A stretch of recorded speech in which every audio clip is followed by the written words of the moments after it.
इधर देख लो।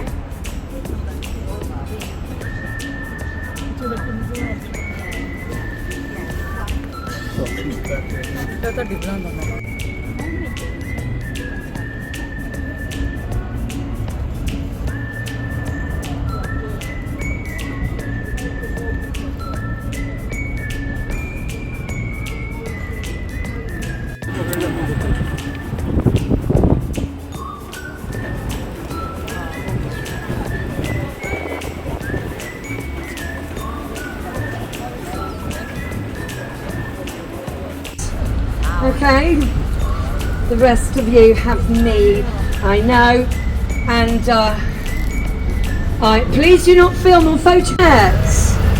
Come on. Not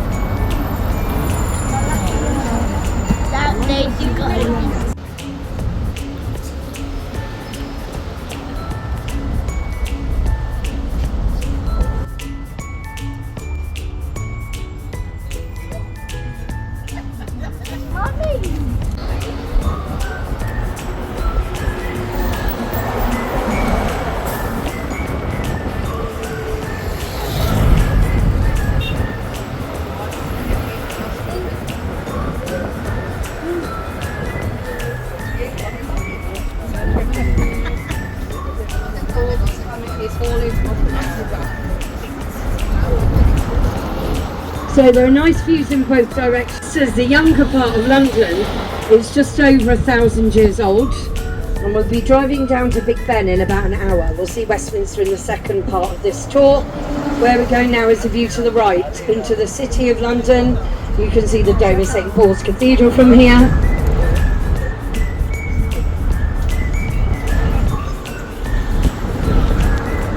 Now our next stop is Covent Garden, stop number 2, which really is the loveliest part of central London. I will be announcing all of the stops by the numbers on the bus map and the name of the area as we approach the stops and when we arrive at the stops as well. To the right of us here is Somerset House, which was originally built to be the Earl of Somerset's big beautiful palatial London mansion. Now it's used for events and they have art galleries in here as well. So when we go through the next lights, we'll be at stop number 2 for Covent Garden. This really is the best place to hang out in London. There's lots of nice places to eat and drink, historical pubs, great for shopping. You can watch the street performers on the piazza, and then in the evening it comes alive because it's all part of London's theatre district.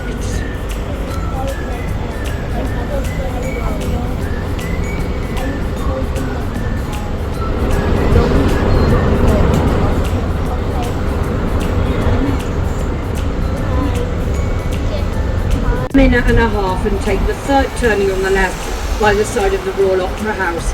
We can't drive through Covent Garden because it's all pedestrianised. It's one of the reasons that the area around the piazza is so nice.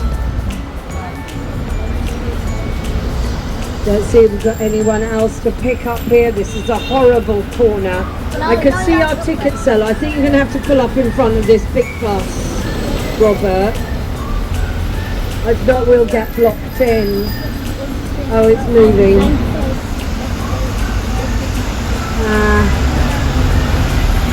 Look at this lovely floral display here with the colourful garden gnomes. Delightful. Are you getting off here? Thank you. Bye-bye. Oh, is it? Very handy.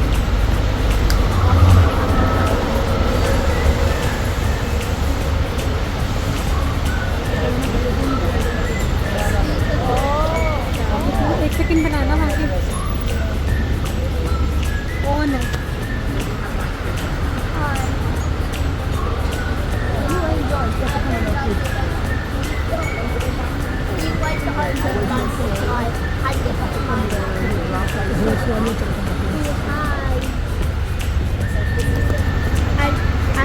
To Mamma Mia is the lovely Waldorf Hotel on the left that opened in 1908.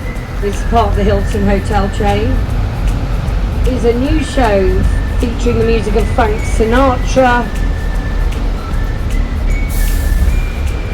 To the right of us with the white stone, this is Bush House, which used to be part of the BBC, but now it's part of King's College, University London. When we get to the traffic lights, look right and up. There's the front of Bush House, it's very beautiful.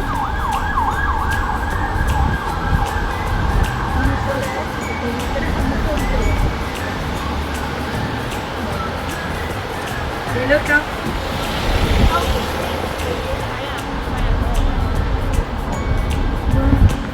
To the left is another university. This is the London School of Economics and Politics. This is ranked the #1 university in this country. The LSE ranks higher than Oxford and Cambridge.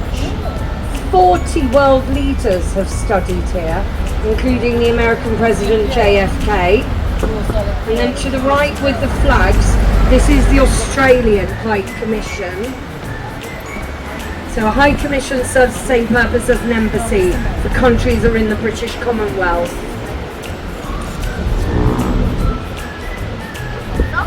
So next we're going to pass the Church of the Royal Air Force here. This is St Clement Danes. It was quite badly bombed in the Second World War, and as we pass it you can still see quite a bit of bomb damage. Just see where the blue boarding is here on the right hand side. You'll see marks from shrapnel from bombs. Oh, there's some traffic here ahead of us.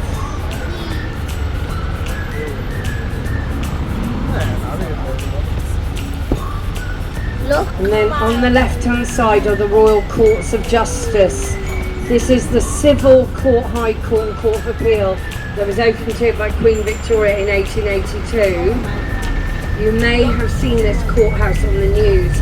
This is where the first Amber Heard and Johnny Depp trial took place in London. And this is where Prince Harry is often suing the newspapers. He is. He flies over from America especially. This pub on the right, the George, is 400 years old.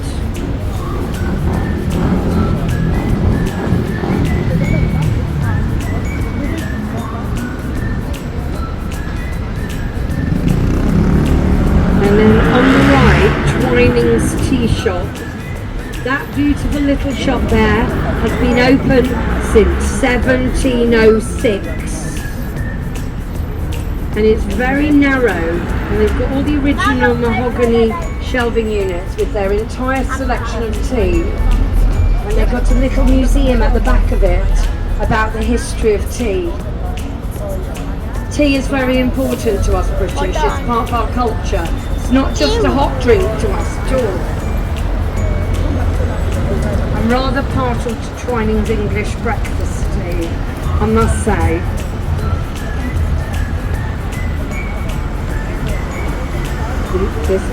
We are basically in the city of Westminster, but we are near the city of London, and then we've got the 32 boroughs or districts of London.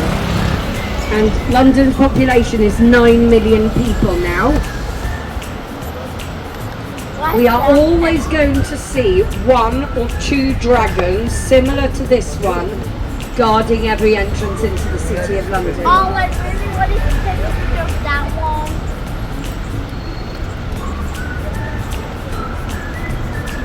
Wow. This is a beautiful pub on the left that's being refurbished at the moment. This building dates from 1827. But if you look here on the right, this is 1628. Look at the cobbledy streets and everything. So this part, this area in London, is London's legal district. Okay? And then as we go up further up the road, because we're on Fleet Street, this is where all of our newspapers were printed and produced for 500 years.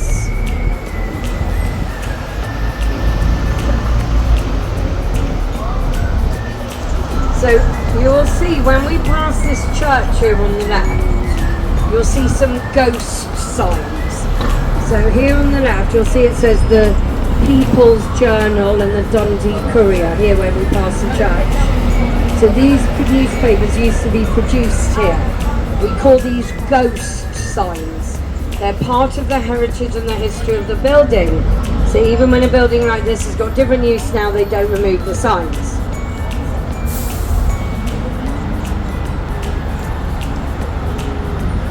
So we're going to head up to St. Paul's Cathedral next. 1667.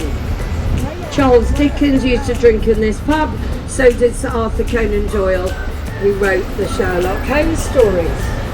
Now these are some of the old newspaper buildings. The one with the nice clock on the left used to be the Telegraph newspaper, and next to us with the black glass here next to it is the old Daily Express newspaper building.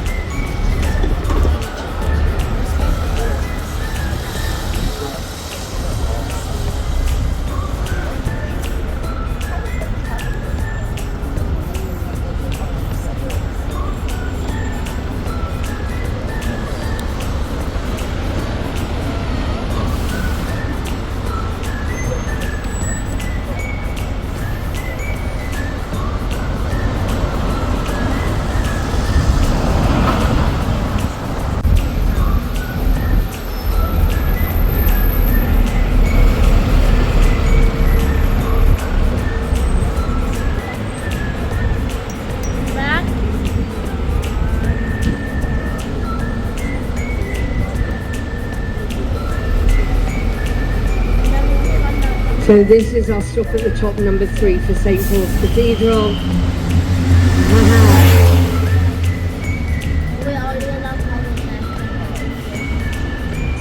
Sometimes it can be royalty, but now that's not royalty, it's just one Range Rover.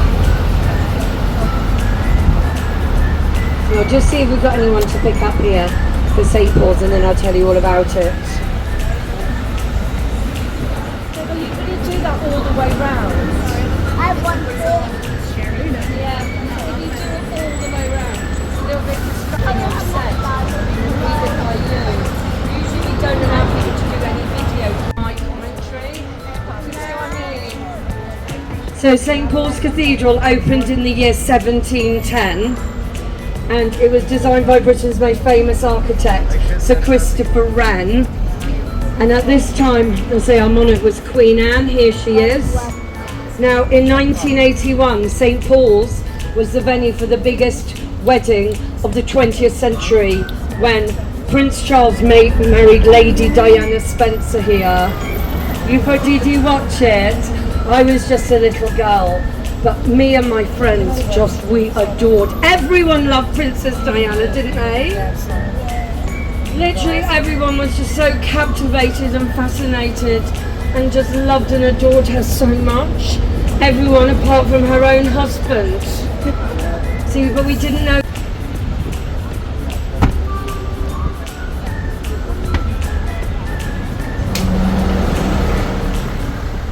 The traffic is it's a bit sticky today in London. Many of these roads are so old. They've been here for over 1,000 years, and there's often only space for one lane of traffic in both directions.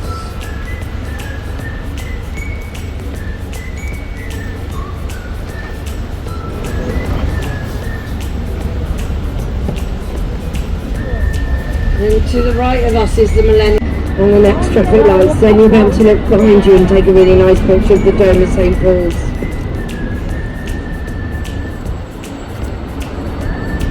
Are they your scooters downstairs?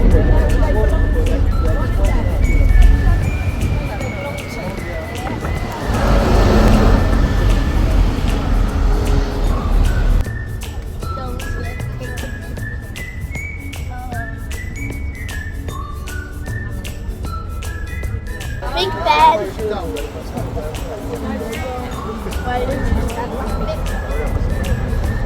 That's not Big Ben. Not Big Ben.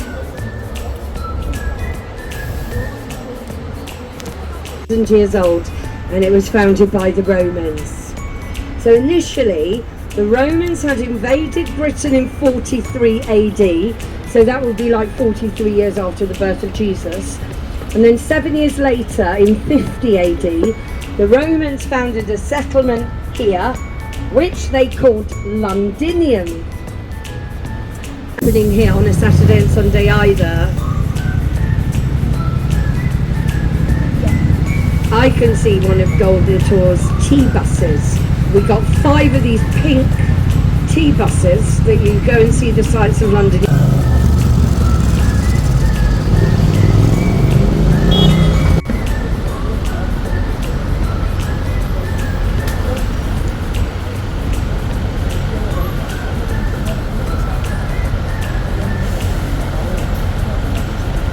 So if you've got plastic bottles,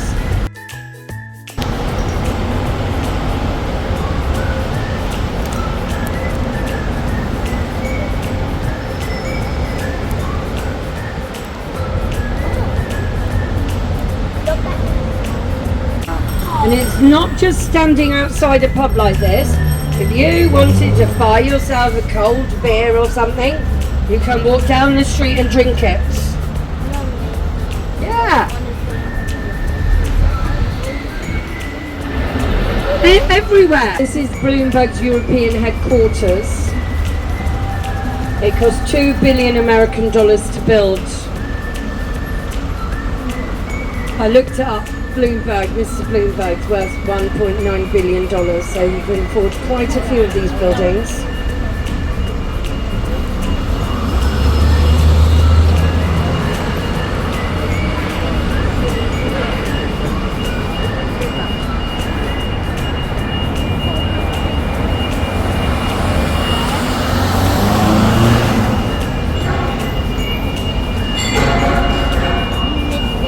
Main source of fresh drinking water here in Londinium.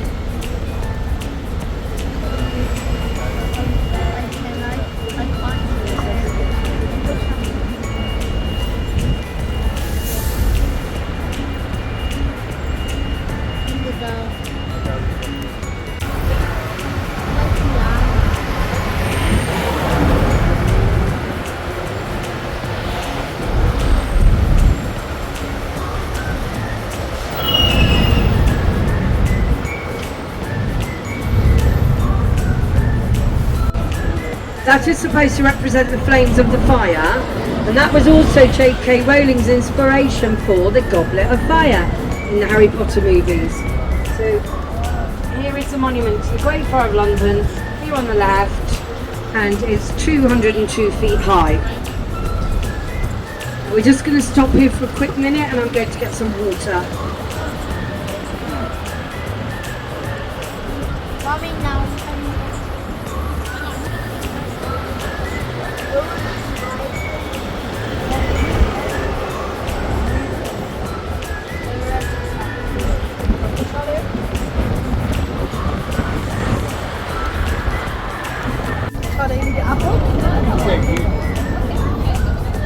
Mommy, I want to eat my apple.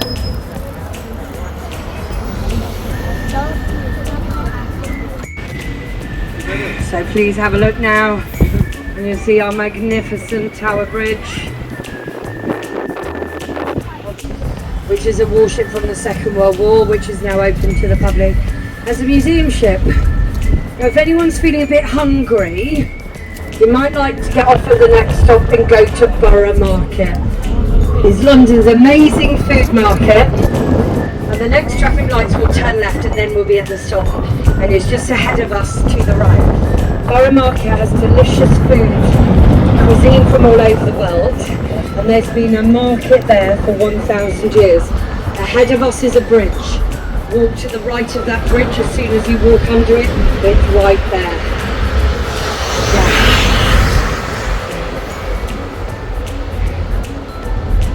Literally just going to turn this corner here and then we'll be at the top. It's right there. So there's some people getting off here, Robert, and then come back to this bus stop.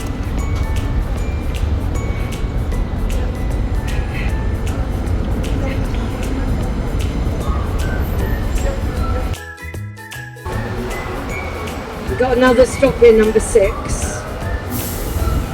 When we go through the lights, you can see how here on the left, these Hayes Gallery here, you can see they're all old converted warehouses. Originally these were all built to store tea, coffee London was the most populated city with around 4 million people living here. So now it's 9 million. Okay. Yeah, but we're not tell you can get on the orange road. So oh yes, they've got the bands. Yeah. So they rock on. They are. This is a nice pub now here on the right. This is a nice traditional pub. The shipwrights arms. Oh, look at the guys that dressed up as sharks. Now this fish is not sharp. Yeah. So the next stop is number.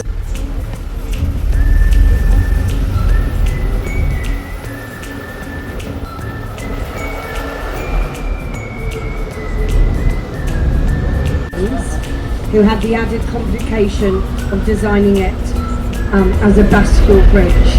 Tower Bridge still opens up 2 or 3 times a day, about 800 or 900 times a year. If you really wanted to see Tower Bridge opening, because they publish the precise times online 2 weeks in advance. It can change a bit, because if you are a ship and you need to come through here to the Pool of London, you need to give the bridge 24 hours notice. Yeah.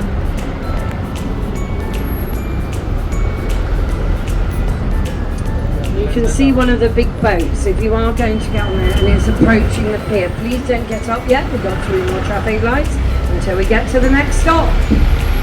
So the company is City Cruises and these boats have the capacity for 500 people on board.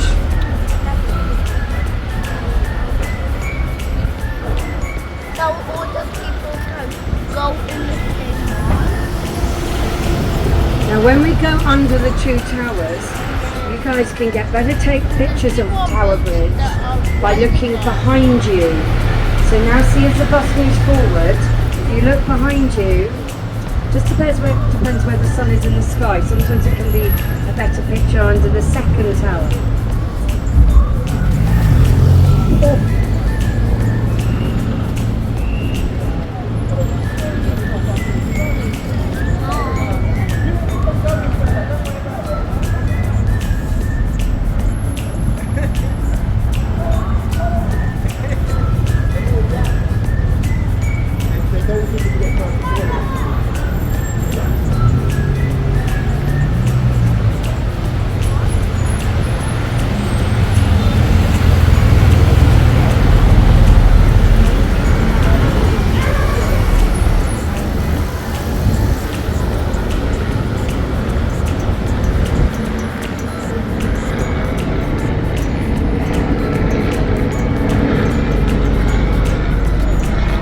So the Tower of London is coming into view now. This is honestly my number one. English people would never have seen buildings like this before in their lives. And basically, William the Conqueror, he did it for practical reasons, but also to stamp his authority on the nation, basically saying, we Normans, we are here, we are in charge, and we are here to stay, and look what we can do. Yeah, that was the purpose. Now inside the Tower of London are the crown jewels. And the tower and the jewels are all guarded by the Beefeaters, the